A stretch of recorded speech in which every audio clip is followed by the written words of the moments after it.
4-4, 6-6, 10-10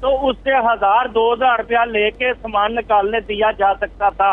تو اب انتظامیہ ان سے عمل کیوں نہیں کراتی؟ ہم کہتے ہیں ہمارے دکانداروں میں کمی ہوگی، اگر وہ ان میں کمی ہے تو آپ ان کے خلاف ایکشن لیں. یونین آپ کے شانہ بشانہ کری ہوگی. ہم کب انکار کر رہے ہیں کہ تاجر وہ نہایا ہوا ہے، وہ بڑا پاک صاف ہے، وہ کچھ غلط کام نہیں کر رہے. جہاں ایس او پی پہ عمل نہیں ہو رہا ہے، جس دکان کے شٹر کے باہر کاؤنٹر لگا ہے یا کوئی ٹھیلا لگا ہے، ایکشن لے، دکان کا چلان کرے سامان اٹھا کے.